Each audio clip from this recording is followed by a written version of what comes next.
নমস্কার, দেখছেন talk to Bangla. আমি অভিষেক রয়েছে আপনাদের সাথে। এই মুহূর্তে যে খবর নিয়ে উপস্থিত হয়েছি, মমতা বন্দ্যোপাধ্যায় তার তৃণমূল কংগ্রেসকে নিয়ে সম্পূর্ণ তাদের অস্তিত্ব হারিয়ে এই মুহূর্তে কংগ্রেসে যুক্ত হবেন তেমনই একটা প্রেক্ষাপট উঠে এসেছে। তার কারণ গতকালই আপনাদেরকে জানিয়েছি যে কংগ্রেসের সঙ্গে যুক্ত হওয়ার জন্য মল্লিকার্জুন খাড়গে, সোনিয়া গান্ধীর তরফ থেকে মমতা বন্দ্যোপাধ্যায়কে অফার দেওয়া হয়েছিল 8 তারিখ। সেই অনুযায়ী 9 তারিখ সোনিয়া গান্ধীর বাড়িতে দীর্ঘক্ষণ বৈঠক করেন মমতা বন্দ্যোপাধ্যায় এবং সোনিয়া গান্ধী, এবং তার পরবর্তীতে 10 তারিখেও সোনিয়া গান্ধীর বাড়িতে আবারও মমতা বন্দ্যোপাধ্যায় গিয়েছেন এবং অন্যদিকে রাহুল গান্ধীর সঙ্গে দেখা করেছেন অভিষেক বন্দ্যোপাধ্যায়। আপনারা সঠিক শুনছেন, এই মুহূর্তে তৃণমূল কংগ্রেস সম্পূর্ণ মার্জ করে যেতে পারে কংগ্রেসের সঙ্গে, অর্থাৎ যেখান থেকে উত্থান হয়েছিল সেখানেই আবার তারা মিলিত হবে, সেরকম একটা প্রেক্ষাপট তৈরি হয়েছে। প্রায় 28 বছরের দূরত্ব, কিন্তু কংগ্রেস নেত্রী মমতা বন্দ্যোপাধ্যায় সেই একই জায়গায় ফিরে যাচ্ছেন এবং সেটাই কিন্তু এই মুহূর্তে একটা খবর হিসেবে উঠে আসছে। এবং অভিষেক বন্দ্যোপাধ্যায় তাকে কিন্তু অবশ্যই কংগ্রেসের একটা গুরুত্বপূর্ণ দায়িত্ব দেওয়া হতে পারে তেমনও আলোচনা হয়েছে। অর্থাৎ একদম সারা দেশের নেতা হিসেবে অভিষেক বন্দ্যোপাধ্যায়কে কংগ্রেসের যুব যে কংগ্রেস, তার একটা দায়িত্ব দেওয়া হতে পারে, সেরকম কথাবার্তা চলছে। এবং মমতা বন্দ্যোপাধ্যায় তাকেও কংগ্রেসের সহ সভাপতি করা হতে পারে তেমন খবর উঠে আসছে। ঠিক সেই জায়গা থেকে অন্য আরেকটি ছোট পার্টি তারাও কিন্তু সম্পূর্ণ কংগ্রেসের সঙ্গে মার্জ করতে পারে, তা না হলে তাদেরও অস্তিত্ব সংকট বড় আকারে দেখা দিচ্ছে, সেই খবরটা উঠে আসছে। অর্থাৎ কোথাও গিয়ে এই মুহূর্তে বিজেপি সম্পূর্ণভাবে 2024 সালের লোকসভা নির্বাচনের পর থেকে যে প্যাটার্নটা তারা নেওয়ার চেষ্টা করছে, যে শুধুমাত্র কোনো আঞ্চলিক পার্টিকে হারিয়ে তারা ক্ষমতায় আসবে সেখানেই তাদের লড়াইটা শেষ নয়, বরঞ্চ সেই পার্টিটার সম্পূর্ণ অস্তিত্বটাই হরণ করে নেবে এবং সেই ক্ষেত্রে সমস্ত আঞ্চলিক দলের এক্সিস্টেন্সিয়াল যে ক্রাইসিসটা তৈরি হবে সেটা থেকে তারা আর ঘুরে দাঁড়াতে পারবে না। সেই পদ্ধতিতে যখন বিজেপি এগোচ্ছে, তখন একমাত্র প্রত্যেকটা আঞ্চলিক দলের কাছে একটাই পথ খোলা থাকছে, যে বিজেপি বিরোধী লড়াই করতে গেলে কংগ্রেসের সঙ্গে নিজেদের পার্টি মার্জ করে দেওয়া। সেই রকম ক্ষমতা এই মুহূর্তে মমতা বন্দ্যোপাধ্যায় দেখিয়েছেন এবং অবশ্যই সম্পূর্ণভাবে যা খবর উঠে আসছে, কয়েকদিনের মধ্যে তৃণমূল কংগ্রেস সম্পূর্ণ উঠে গিয়ে কংগ্রেসের সঙ্গে তারা মার্জ করে দেবেন তাদের পার্টি, এবং তাদের যে কজন বিধায়ক রয়েছেন, তাদের যে কজন সাংসদ রয়েছেন, তারা হাত চিহ্নের সাংসদ হিসেবে পরিচিত হবেন পরবর্তীতে। সমস্তটা বিস্তারিত বলবো। আর কোন পার্টি যুক্ত হতে পারে এই মুহূর্তে কংগ্রেসের সঙ্গে, নিজেদের পার্টি যুক্ত করে দিতে পারে, সম্পৃক্ত করতে পারে, বলবো। তার আগে অবশ্যই টক টু বাংলা ইউটিউব চ্যানেলটিকে সাবস্ক্রাইব করে ভিডিও দেখুন শেষ অবধি স্কিপ না করে। আপনারা জানেন এই মুহূর্তে সম্পূর্ণ রাজনীতির প্রেক্ষাপট বদল হচ্ছে সারা দেশের রাজনীতির নিরিখে।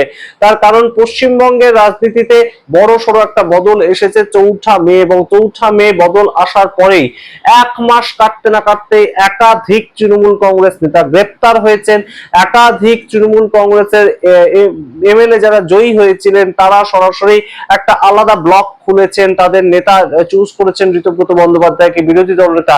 সেটা যখন পশ্চিমবঙ্গের ঠিক একদম চিত্রটা দেখা যাচ্ছে, সেই সময় মমতা বন্দ্যোপাধ্যায় নিজের উদ্যোগে ফোন করেন মল্লিকার্জুন খাড়গেকে, ইন্ডিয়া অ্যালায়েন্সের বৈঠক রাখতে বলেন, এবং বৈঠকের মধ্যে থেকে সবচেয়ে গুরুত্বপূর্ণ যে খবরটা উঠে আসছে, যে সংসদীয় দল যখন তৃণমূল কংগ্রেসের ভাঙার একটা প্রেক্ষিত তৈরি হয়েছে কাকলি ঘোষ দস্তিদারের নেতৃত্বে, ঠিক সেই সময় মমতা বন্দ্যোপাধ্যায় কংগ্রেসের থেকে আসা অফারটাকে অত্যন্ত সিরিয়াসলি নিয়েছেন এবং তিনি সেটাকে নিয়ে বারংবার বিচার করছেন। এবং যা খবর উঠে আসছে, অবশ্যই খুব কম সময়ের মধ্যেই কিন্তু তৃণমূল কংগ্রেসের যতজন সাংসদ রয়েছেন সেটা কতজন এখনই বলা যাচ্ছে না, কারণ আমরা প্রাথমিকভাবে শুনতে পেয়েছিলাম যে কাকলি ঘোষ দস্তিদার নিজেই বলছেন যে আমরা 20 জনের সিগনেচার করে একটা স্পিকারের অফিসে গিয়ে চিঠি জমা দিয়েছি, কিন্তু তার পরবর্তীতে তৃণমূল কংগ্রেসের পক্ষ থেকে কীর্তি আজাদ দাবি করেছেন যে 13 জনের বেশি কোনোভাবেই সেই দিনের সেই ভূপেন্দ্র যাদবের মিটিং এ ছিলেন না।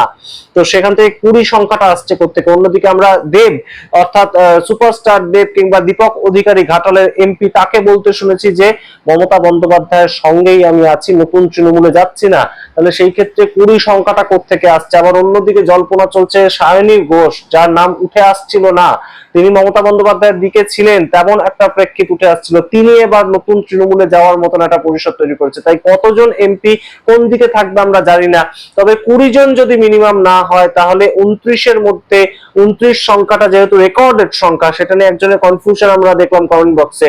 29টা যেহেতু এমপি জিতেছিল 2024 সালের অষ্টাদশ লোকসভা নির্বাচনে, তাই পার্লিয়ামেন্টে রেকর্ডের হয়ে আছে 29 জন তৃণমূল কংগ্রেসের সাংসদ, এবং তার যদি দল ভাঙাতে হয়, যদি দলত্যাগ বিরোধী আইনটা লাগু না হতে হয়, তাহলে 20 জনকে একদিকে যেতে হবে আর 9 জন একদিকে থাকবে। কিন্তু সেটা হচ্ছে কিনা আমরা জানি না।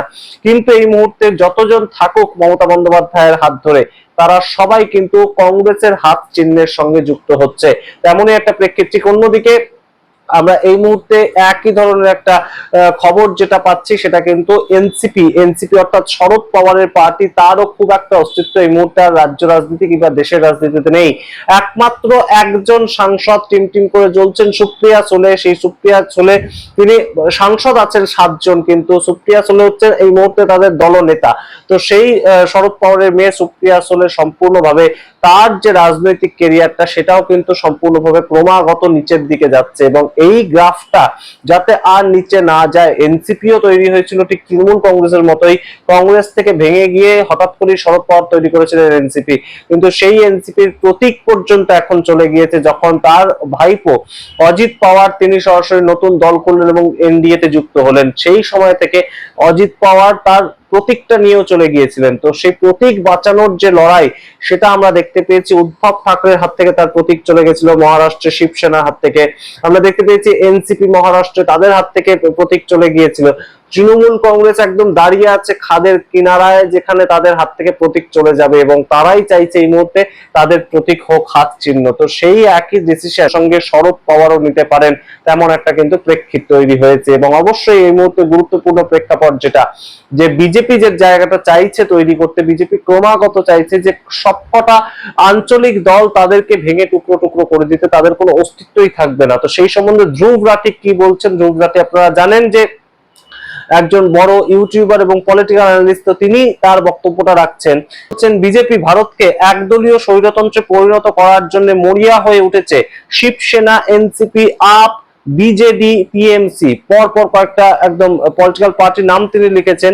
তারপর তিনি লিখছেন, তারা একের পর এক রাজনৈতিক দলকে ভেঙে দিচ্ছে টাকার জোর, ঘুষ, গ্রেপ্তারির হুমকি, চাঁদাবাজির মাধ্যমে। অর্থাৎ বিভিন্ন মেশিনারি গুলোকে কাজে লাগিয়ে বিজেপি এই আঞ্চলিক দলগুলোকে ভেঙে দিতে চাইছে। তার মধ্যে লিখেছেন, প্রথমে তিনি শিবসেনার নাম আপনাদের সামনে আলোচনা করলাম, যে শিবসেনা যখন ভেঙে গেল মহারাষ্ট্র, উদ্ধব ঠাকরে তার নিজের প্রতীকটা পর্যন্ত হারালেন। এনসিপি তাদের নিজেদের প্রতীক হারিয়েছে। আম আদমি পার্টিকে বারবার ভেঙে টুকরো টুকরো করার চেষ্টা করেছে। রিসেন্টলি আমরা দেখতে পেয়েছি রাজ্যসভাতে 7 জন সাংসদ, রাজ্যসভায় 7 জন সাংসদ তারা সম্পূর্ণ বিজেপিতে যোগদান করেছে। বিজেডি অর্থাৎ বিজু জনতা দল, সেটা উড়িষ্যার পার্টি, সেখানেও সম্পূর্ণভাবে একটা বড় ভাঙন ধরা পড়েছে। আমরা দেখতে পেয়েছি যখন থেকে ক্ষমতা থেকে সরে গেলেন। এই আঞ্চলিক দলগুলোর সমস্যাটা এটাই যে তারা ক্ষমতা থেকে যদি সরে যায়, তাহলে কিন্তু তাদের সঙ্গে সাংগঠনিকভাবে লোকজন থাকতে চায় না, কারণ তাদের বিশেষ মতাদর্শের ভিত্তিতে তৈরি হওয়া কোনো দল হয় না সেগুলো। এটা শুধু অত্যন্ত অগণতান্ত্রিক নয়, ভবিষ্যতের জন্য এটি একটি নজিরও তৈরি করছে। এখন প্রায় নিশ্চিত যে কেন্দ্রে বিজেপির ক্ষমতা চলে গেলে তারাও একাধিক টুকরোয় ভেঙে যাবে।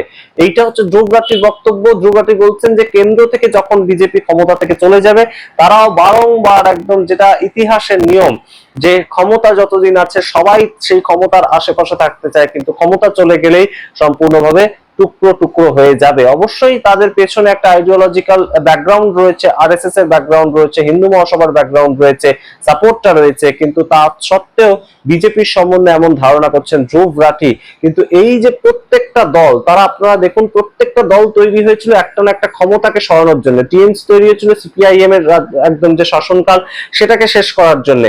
আম আদমি পার্টি তৈরি হয়েছিল কংগ্রেসকে শেষ করার জন্য। বিজু জনতা দল এত বছর ধরে তারা রাজনীতি করেছে, তারাও কিন্তু সম্পূর্ণ সেখানকার যারা রাজনীতিতে ছিল তাদেরকে সরিয়ে নিজেরা ক্ষমতায় আসতে চেয়েছিল, এবং সেটাই তারা ছিল।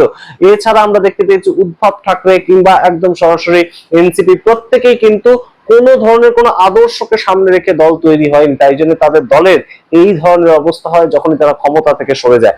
মমতা বন্দ্যোপাধ্যায়ের সম্বন্ধে বিভিন্ন সময় আমরা বিভিন্ন রকম কথা শুনতে পেয়েছি, এবং অবশ্যই আপনাদের সামনে প্রস্তুত করেছি যে মমতা বন্দ্যোপাধ্যায়ের সাংগঠনিক ক্ষমতা অত্যন্ত স্ট্রং, কিন্তু কোথায় কি আমরা তো দেখলাম যে ভোটের 1 মাসের মধ্যে সম্পূর্ণ সংগঠন ভেঙে তছনছ হয়ে গেল।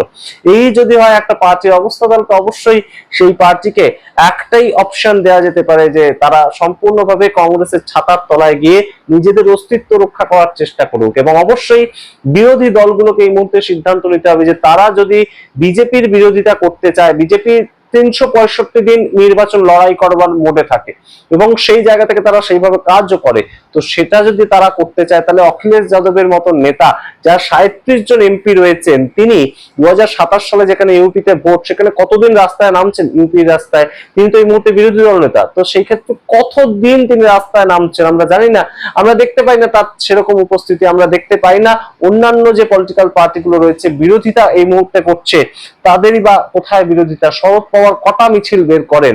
এই মুহূর্তে সেই প্রশ্নগুলো তো উঠবেই। ডিএমকে, যিনি নিজের রাজ্যে নিজের সিটটা জিততে পারেন এমকে স্ট্যালিন, সেই ডিএমকে এই মুহূর্তে আবার কংগ্রেস বিরোধী বিজেপি বিরোধী একটা জোট লড়ার স্বপ্ন দেখছেন। সম্পূর্ণটা আপনাদেরকে বিস্তারিত সেটাও ব্যাখ্যা করে বলবো অন্য কোনো ভিডিওতে, কিন্তু এই যে ছোট ছোট আঞ্চলিক পার্টিগুলো, সেগুলোর অস্তিত্ব কি আদপেই বিজেপি রাখতে দেবে? যখনই তাদের পার্টি ক্ষমতা থেকে সরে যাবে তখনই তাদের অস্তিত্ব সংকটে পড়বে। তাই জন্য সবচেয়ে ভালো সমস্ত আঞ্চলিক দল সম্পূর্ণ কংগ্রেসের ছাতার তলায় আসুক এবং অবশ্যই একদম বিজেপি ভার্সেস কংগ্রেস সেই লড়াইটা হোক, এবং সেই জায়গা থেকে মানুষ যাকে চুজ করবেন তারা সরকার চালাবে, সেইভাবেই চলাই ভালো এই মুহূর্তে কিন্তু তেমনই মনে করছেন পলিটিক্যাল অ্যানালিস্টরা। আপনারা কি মনে করেন সামগ্রিক রিপোর্টের ভিত্তিতে অবশ্যই কমেন্ট বক্সে কমেন্ট করুন।